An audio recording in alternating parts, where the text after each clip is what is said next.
where you're from, and we'll just go from there. Well, I was born and raised in Calhoun Falls. It's a small town in Abbeville County. When I was growing up, it was a town of pretty much only one red light. You know, it was an industrial town. Textiles was our main source of jobs, and that was the main source for the town's tax revenue and those sorts of things. So, you know, born and raised there. I'm a 2006 graduate of Calhoun Falls High School, and played sports there. Played high school baseball and football.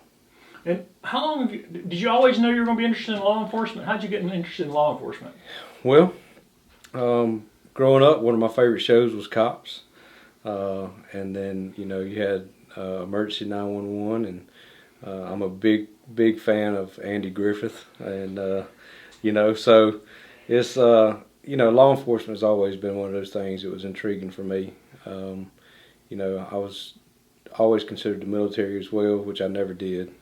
So law enforcement was the next best thing for me. And so how'd you get involved in law enforcement? Well, in 2009, I started my career with South Carolina Department of Corrections, McCormick Correctional Institution. And, you know, it's one of those things where a lot of times agencies have a hard time hiring uncertified people due to budgetary issues and those types of things. So I seen an opportunity with the Department of Corrections. And so I went there, and while I was working for the Department of Corrections, I submitted a couple of applications and resumes to other full-time Class 1 law enforcement agencies. And one day Charles Goodwin, Sheriff of Abbeville County, gave me a call and offered me a job. So I started my career as a Class 1 law enforcement officer with Abbeville County Sheriff's Office. A Class 1 officer has full arrest powers in their jurisdiction. So essentially it just means we have full arrest powers of enforcing all laws. You have different classifications of certifications, but to be a sworn law enforcement officer to make arrest powers, you have to be a Class 1 through the South Carolina Criminal Justice Academy. So where'd you go from there?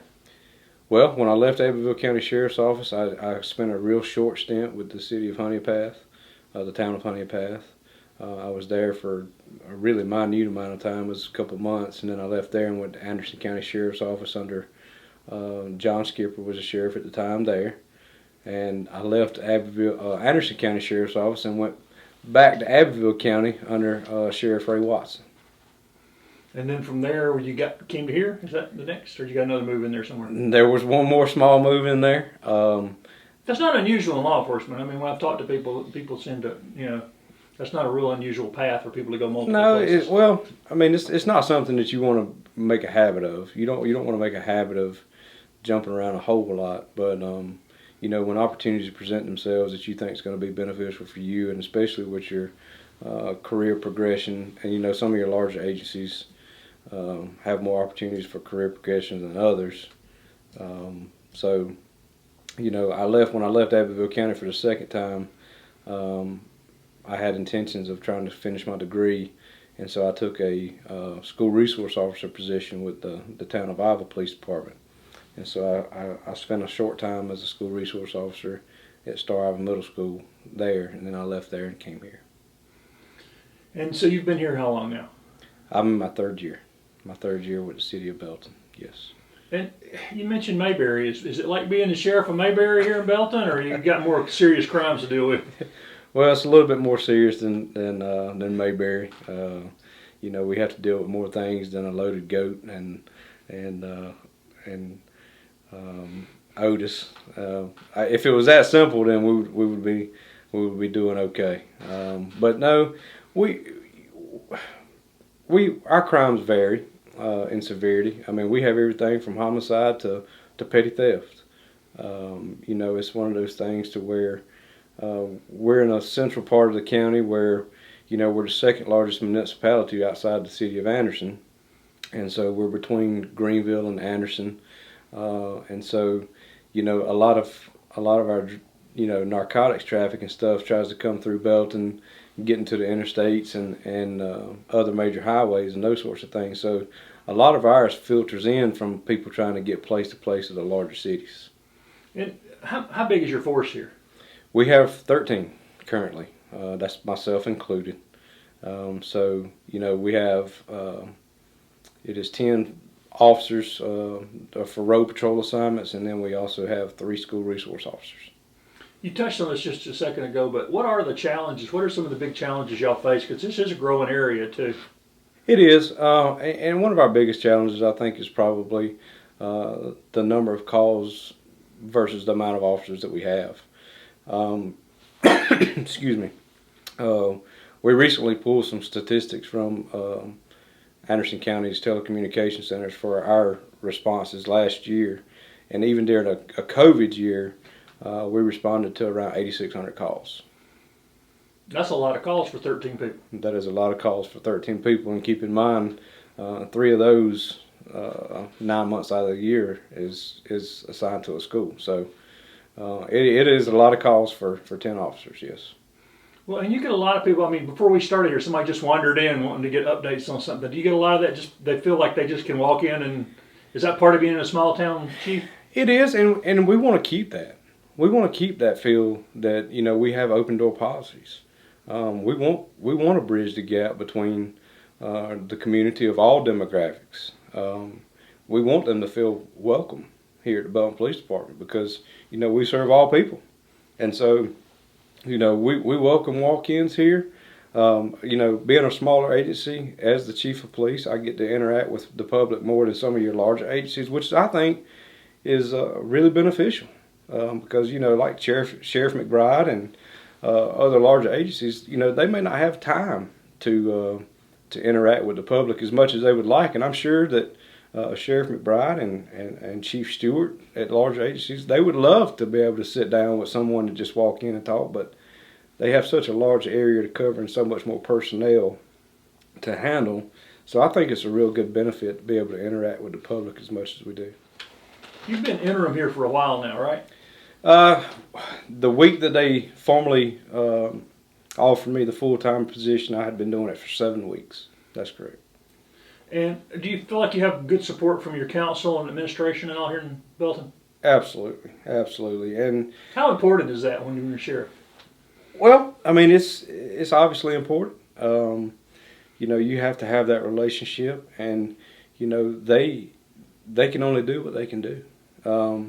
We only get so much revenue, and when budgets are divvied out, then and approved, we only have what we have. And so the thing I really like about it is the open line of communication between myself, the mayor, and the city manager, and the council, because it's all about compromise. I may bring a proposal to the table, they bring a proposal to the table, and if we can both leave happy, then I think that's what it's all about. What about your family here? Is your family here? Or? Well, my wife is a native of Belton, and so are my in-laws. They've been here their entire life. Tell people who they are, just in case people are watching. Well, my in-laws are Richey and Christy Jennings, and my wife is Haley. And they are, like I said, they're natives of Belton. They've been here their entire life. My wife's a graduate of BHP High School, and so is my father-in-law. Yeah. So they're probably thrilled that you're new police chief here. They are, and it's a great opportunity. It's Belton is a great place to raise a family, work, and live. It really is. And what if somebody came up and just wanted to get to know you? What are some things people would want to know about you? What are your hobbies? You just mentioned to me, tell you about your football preferences and all this. Tell some people some things about you that they might not know normally there, Ross. Well, I try to be a very approachable person. If someone sees me out in the community, just come up and speak. And I love to have a conversation. And a lot of what we do as law enforcement to begin with is educational.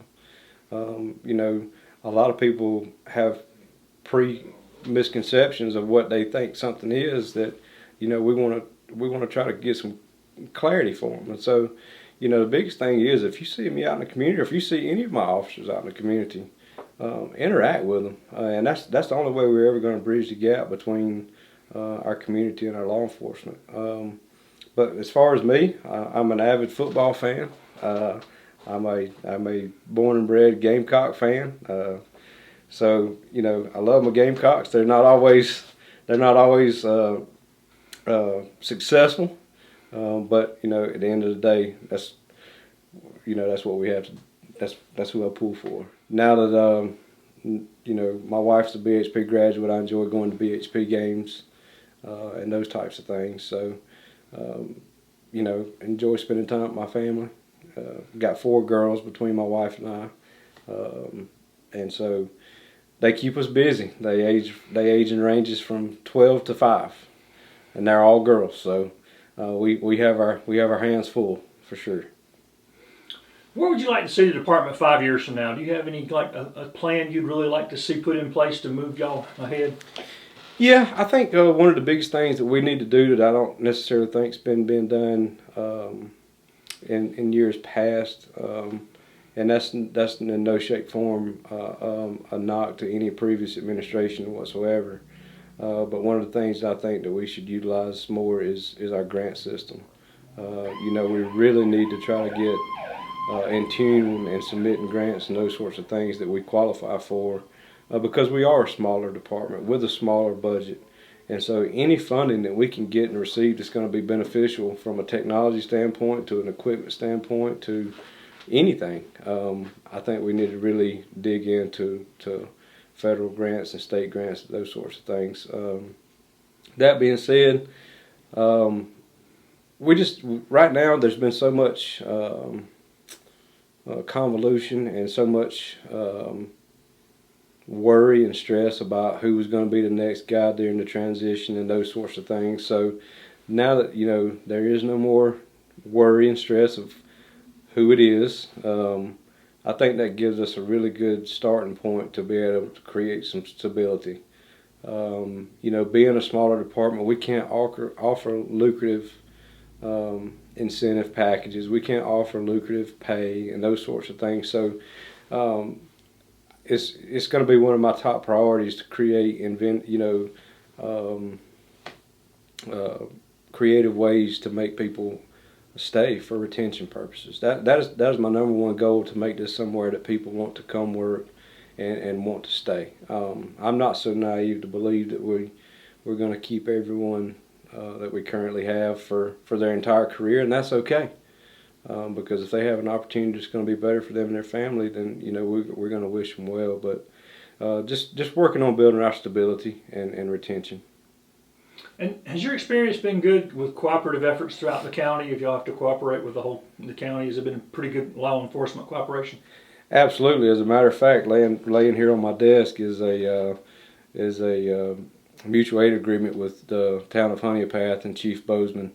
It's already has both of our signatures on it. We just got to get the mayor's on there. So yeah, I mean, the relationships that we have with Williamston, Honeypath, and the sheriff's office is second to none. During my 3 years here, there's never been an instance to where we needed one of the agencies to respond or needed some of their assistance that we may not have access to, that they've ever turned us down. It's the working relationship with the department heads and amongst the road guys themselves, guys and gals, you know, it's a really good thing. It really is.